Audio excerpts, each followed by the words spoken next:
Selamat malam sahabat petani, khususnya adik-adikku kaula muda yang mencita-citakan dirinya untuk menjadi pengusaha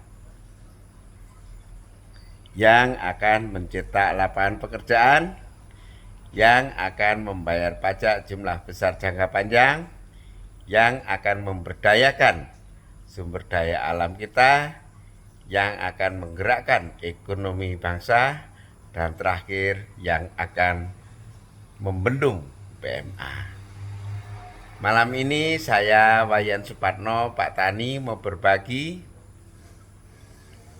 Topiknya cukup menarik untuk mengisi kekosongan situasi pandemi COVID-19 ini supaya tetap sehat dan bermanfaat, yaitu penetrasi pasar. Adik-adikku, ketika kita melakukan sebuah rangkaian bisnis, kita harus bisa seimbang antara yang diproduksi dengan yang dipasarkan. Ketika kita melakukan sebuah penelitian, maka kita harus juga seimbang menghasilkan invensi untuk dihilirisasikan sehingga terbeli massal di tengah-tengah pasar. Ya, kata kunci dua ruas itu harus berimbang supaya arus kas sehat, tercipta laba untuk berkelanjutan. Produksi dan pemasaran wajib berimbang. Supaya berimbang, itulah ada fase namanya penetrasi pasar.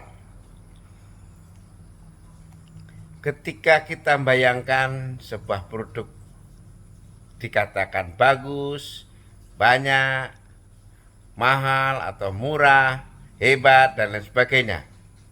Tetapi jika tidak diserap oleh pasar, maka pasti akan berhenti dengan sendirinya karena dibatasi oleh logistik untuk memproduksinya.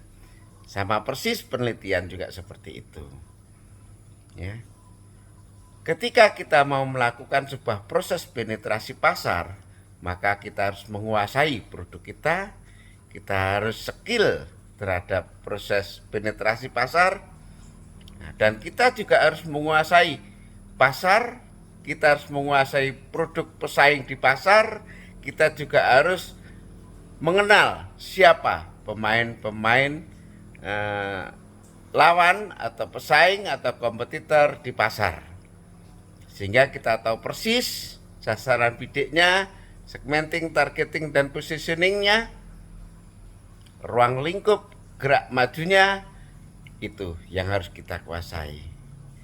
Ketika itu sudah dikuasai, kita identifikasi. Itu pengalaman saya. Jika lawan di pasar itu lebih besar atau besar sekali, maka kita cukup dengan gerilya. Tetapi kita menikmati sebagian pasar yang mereka miliki. Contoh, saya dulu pernah punya rumah sakit, punya apotek di Pekanbaru Riau.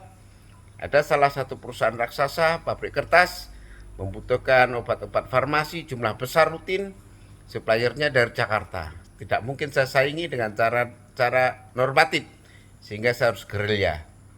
Berapa harganya, berapa jumlahnya, apa saja merek dagangnya, itu saya kuasai. Dan akhirnya saya imbangi, dan pada akhirnya saya jadi pemenang. Itu jika lawannya terlalu besar. Jika lawannya seimbang, harus melambung. Ya. Jika lawannya itu kecil, cukup frontal, serang, habis.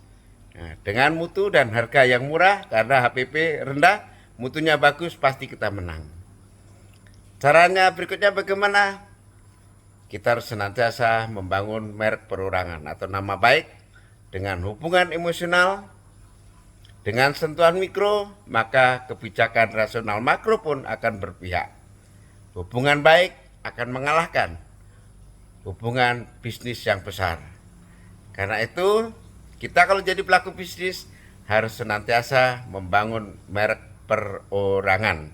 Itulah gunanya saat kita melakukan proses penetrasi pasar. Salam tetap sehat, inovatif, dan bermanfaat. Dari Wayan Supatno, Pak Tani.